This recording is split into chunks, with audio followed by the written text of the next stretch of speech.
kira-kira, oh iya Pak, kalau misalnya sumber alam ini kan sudah melebarkan sayapnya juga nih Pak. Selain sebagai PO, itu juga kalau nggak salah punya pom bensin, terus ada rumah makan dan yang terbaru, bukan yang terbaru sih, ada SAC juga itu.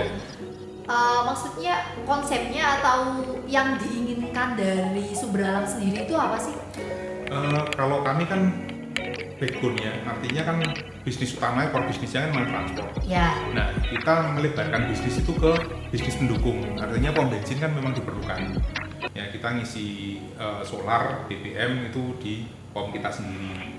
Lalu rumah makan juga untuk mensupport ini servis, karena kebanyakan orang berasumsi, aduh kalau di rumah makan yang pemberhentian itu kebanyakan mahal. Maka kami berusaha membuat satu servis yang orang makan di rumah makan kita, tapi harganya terjangkau. Anda itu sekarang punya kesempatan yang sangat luas di bidang apapun untuk jadi seseorang yang Anda inginkan. Kalau saya biasanya ada, kita bilang tantangan lah, itu kesempatan kita untuk berkembang. 5 tahun pesan saya. Anda mesti konsisten bikin sesuatu. Kalau 5 tahun Anda master pasti di bidang itu. Never give up. Nah, kalau yang untuk taman rekreasi di Purworejo, karena kami ingin mengembangkan Purworejo lah, ikut bangun. Kalau bukan kita, siapa yang membangun daerah kita sendiri? Keren itu konsepnya. Keren. Kalau misalnya pelebaran sayap itu berarti rumah makan dan pom bensinnya sudah ada di setiap trayek. Kita saat ini pom bensin cuma ada satu aja di Kutoarjo, sama rumah makan kita ada di Kutoarjo sama di Aji Barang. Di Aji Barang. Ya.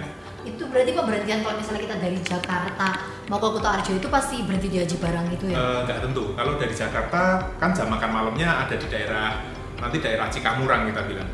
Itu ada satu rumah makan, kita punya kerjasama juga. Mitranya. Ya, punya mitra di situ. Tadi kan Bapak bilang kalau misalnya Pak Antoni ini adalah generasi kedua dari PO Sumber Alam.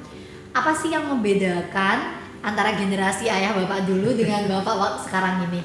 Waduh, ini yang membedakan harusnya mungkin tanya ke orang lain ya. Tapi mungkin kalau orang-orang saya mungkin bilang saya lebih galak.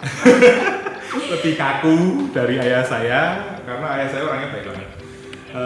Tapi saya sendiri membawa pembaruan yang secara teknis lah. Jadi artinya saya membangun sistem, saya perkuat IT-nya, saya perkuat mungkin sistem pemesanan, pelayanan untuk pelanggan itu saya perbarui, saya perbaiki. Ya apalagi di industri 4.0 ini ya Pak, semua udah serba IT. Berarti kalau misalnya kita mau pesan tiket Sumber Alam bisa sudah lewat Traveloka seperti itu Pak? Ya. Kita bekerja sama dengan berbagai OTA, online travel agent. Jadi nggak cuma Traveloka, ada Redbus, ada easybook.com, lalu beberapa sih, saya sampai nggak hafal juga. Jadi itu ada tim sendiri yang menangani untuk OTA.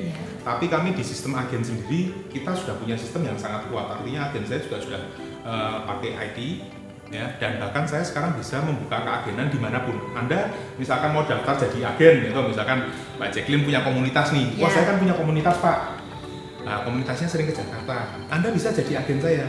Nah gitu, jadi kita membuka kemitraan seluas-luasnya sama siapapun yang mereka punya komunitas yang mau sering pakai tiket. Atau kalau misalkan repot, wah Pak saya males install app nggak mudeng, pakai WA bisa, lo kita layani pakai WA. Oh sudah bisa bahkan pakai WA? Bisa.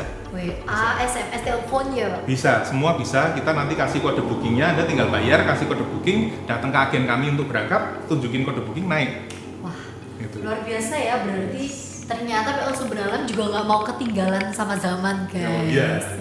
Bahkan kita sudah terima pesanan untuk lebaran mulai dari tanggal 1 kemarin. Jadi kita hampir sama kayak KAI, 90 hari sebelum hari H kita udah bisa terima pesanan. Sudah bisa. Pak, sebagai seorang pengusaha nih, dan pengusahanya tentunya juga tidak pengusaha yang ngecek-ngecek ya PO Sumber Alam itu sudah besar sekali. Nah itu bagaimana sih Bapak sebagai seorang pengusaha itu menghadapi situasi-situasi yang tidak terduga seperti saat ini? Oke, gini, kalau saya bilang kita berbisnis, pertama-tama mesti dilihat fungsinya bisnis kita ini apa. Ya. Kalau kita menyediakan solusi untuk orang, bisnis kita pasti hidup dan kita lebih gampang untuk menghadapi tantangan. Tapi kalau bisnisnya itu cenderung untuk cari duit tok. Ya. Nah, itu biasanya lebih susah. Nah, saat kondisi sulit seperti ini, kita kan harus, ini kan beda ya, artinya bisnis transport, bisnis mungkin logistik, bisnis sembako, toko itu kan tantangannya beda-beda. Tapi dari sisi saya, kita harus selalu melihat peluang. Jadi di mindsetnya itu jangan bilang, waduh sekarang susah, atau ini tantangannya, atau ngeyem-ngeyemnya gini, ini kan semua ngalami juga. Tapi kita ngelihat di saat susah gini peluangnya apa? Pasti ada peluang. Contohnya kalau saat kayak gini, industri yang farmasi atau yang alat-alat pelindung diri itu malah booming, ya kan? Iya. Nah, sekarang kita lihat, kita ini bisnisnya transportasi. Ini barang-barang medis, ini kan nggak punya kaki, nggak bisa jalan sendiri. Ya kita, oke, apa ini? Dan sekarang katakanlah orang Jakarta mungkin udah ngeras semua APD udah habis, ya kan? Yang di Jawa Tengah masih ada, atau Jawa Tengah kehabisan, di sana pabriknya masih ada. Nah ini kita bisa, kita transport kok. Saya mulai saat ini juga buka paket. Oh berarti mempaketkan APD itu ya? Ya, kita menerima titipan, karena kita semalam pasti sampai. Jakarta sini satu malam pasti sampai. Tapi kalau sebelum ada kasus ini pun Sumber Alam juga sudah melayani paket Pak? Belum. Oh belum. Kita khusus di transport orang. Nah makanya setiap kesulitan biasanya menimbulkan peluang baru. Iya. Kita dipaksa untuk mikir lah, kita harus cari itu. Berarti kesulitan itu bukan menjadi alasan kita untuk terpuruk ya Pak dan nyerah, tapi adalah kita harus mencari peluangnya di situ apa. Kalau saya biasanya ada, kita bilang tantangan lah, itu kesempatan kita untuk berkembang. Kita masuk ke ranah yang selama ini nggak pernah kita injek kan. Kita mikir, kita baik-baik aja, dengan ngangkut penumpang udah cukup, ya kan? Tapi begitu ada kesulitan, kita berkembang. Mau nggak mau mikir ini, gitu. Kalau misalnya nanti netizen mau kepo-kepo nih Pak tentang PO Sumber Alam, itu kita bisa ngelihat di mana? Kita sekarang punya medsos di semua lini. Website kita ada, ya kan, di sumberalam.co.id. Lalu IG kita ada di Sumber Alam ID. Facebook juga Sumber Alam ID. YouTube kami juga ada Sumber Alam ID. Wah, punya channel YouTube juga Pak? Keren. Nah, di isi channel YouTube-nya itu apa Pak? Wah itu sih channelnya kadang-kadang kegiatan saya sehari-hari, ya kan. Lalu belakangan ini saya mulai edukasi teman-teman itu, subscriber. Ini loh, kayak behind the scene-nya apa sih? Orang kadang lihat, bis tuh kayak gini. Kan mereka cuma beli tiket, naik, ya kan, atau apa. Tapi kadang-kadang kayak kapan hari yang booming banget itu saya mecahin kaca bis karena ada alat pemecah kaca kan. Iya. Rasanya kita ngeliat itu kayak nggak pernah pakai, ya apa sih, ya kan? Nah akhirnya saya peragain, ini loh, ini kondisinya seperti ini, pakainya alat ini. Gitu, dan itu booming banget. Dari situ nanti saya juga banyak istilah ya, mungkin sehari-hari lah kalau servis bis itu seperti apa, itu kita baru mulai bikin kontennya. Oke, berarti di dalam channel YouTube itu Pak Antoni ini ingin mengedukasi tentang transportasi tentang pengetahuan transportasi yang tidak diketahui banyak orang. Jadi apa sih yang melatar belakangi Pak Antoni itu pengen banget mengedukasi netizen?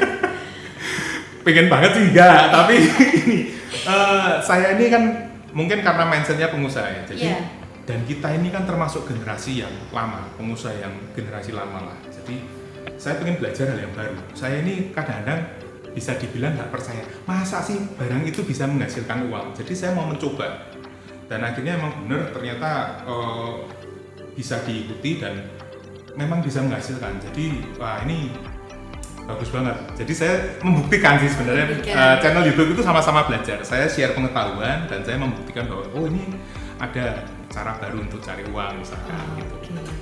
Peluang lagi ya Pak? Peluang lagi. Nah, yang terakhir nih Pak, biasanya ketika sobat baru media ini menonton itu yang ditunggu juga pesan dari seorang pengusaha hebat, pemilik dari PO Sumber Alam kepada generasi muda dan kepada mereka yang ingin memulai usaha. Oke. Waduh, nasihatnya apa ya? Gini, kalau buat saya yang penting orang itu mesti tekun, nggak gampang menyerah. Contohnya bikin YouTube, ya kan? Sekarang orang semua pengen jadi YouTuber. Ya, betul. Kenapa? Karena generasi sekarang itu kebanyakan lihatnya instan. Bahkan kemarin saya diskusi sama temen, anak sekarang tuh di kamar aja makanan bisa datang.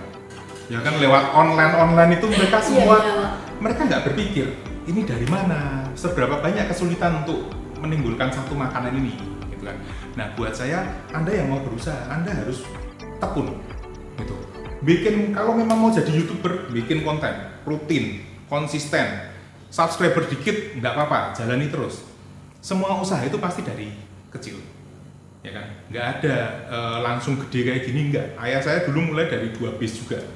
Itu pun karena dia pertama-tama bekerja juga di sektor angkutan, sudah transportasi. Jadi prosesnya lama. Dan kadang-kadang orang yang membedakan pengusaha sama Anda itu mereka nggak tahan lama. Iya, pasti kayak misalnya yang pada nonton ini mungkin pada pikir, alah sumber alam, terus emang udah dasarnya kaya, misalnya kayak gitu. Padahal tanpa mereka tahu dimulai dari 2 bis terlebih dahulu sampai itu. Terus ada lagi Pak? 5 tahun pesan saya. Anda mesti konsisten bikin sesuatu. Kalau 5 tahun Anda master pasti di bidang itu. Wow, 5 tahun guys. Yes. Kalau belum 5 tahun itu gini loh, kadang-kadang kita dari 98 ke 2008 yang dibilang ada krisis, itu jaraknya 10 tahun. Ya kan, dan ini ke 2020 ini juga sekitar 10 tahunan lagi. Jadi kalau Anda belum melewati sebuah krisis, maka kayak belum teruji gitu. Tapi rata-rata, ini ayah saya yang bilang dulu, kalau udah survive 5 tahun, biasanya kamu udah ngelewatin hampir semuanya itu masalahnya gitu. Berarti jangan gampang nyerah ya, guys. Kalau usaha baru buka warung setahun bilang aduh warungku sepi, tutup ganti ini yang lebih itu Anda nggak akan selesai, ganti terus. Iya. Soalnya memang banyak kayak saya juga mau memulai usaha jualan jilbab misalnya, baru sebulan Pak nggak ada yang beli, ganti ya.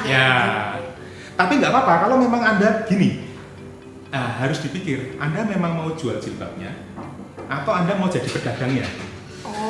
Kalau Anda jadi pedagang, itu nggak peduli jualannya apa, Anda stay. Yang penting jualan. Dagang, betul. Tapi kalau Anda memang mau bikin brand jilbab atau Anda memang mau jual jilbab, maka ini harus ditekuni. Gimana merayu orang beli jilbab? Gimana kita masarkan? Gimana kita cari komunitas? Tapi kalau dagang, prinsipnya palu gada. Apa lo mau gua ada deh. Gitu. Wah luar biasa banget ya Sobat Luar Media. Jadi kita nggak cuma tanya-tanya tentang persumber alaman, tapi kita juga dapat ide bisnis dan edukasi bisnis yang sangat luar biasa dari Pak Antoni.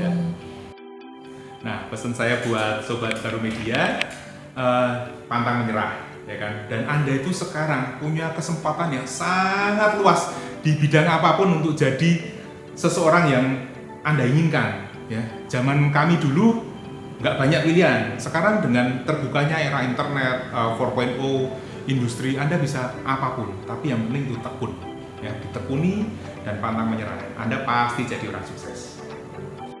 Ngobrol-ngobrol yang luar biasa banget ya guys tadi bareng sama owner dari PO Sumber Alam. Ternyata Sumber Alam ini selain sebagai jasa transportasi, dia juga memiliki misi yang luar biasa untuk membangun daerah. So, mari kita dukung PO Sumber Alam untuk terus membangun daerah. Yuk, kita sama-sama kemanapun kita mau pergi, naiknya Sumber Alam. Saya Jacqueline Madani, sampai ketemu di Jejak Bisnis berikutnya.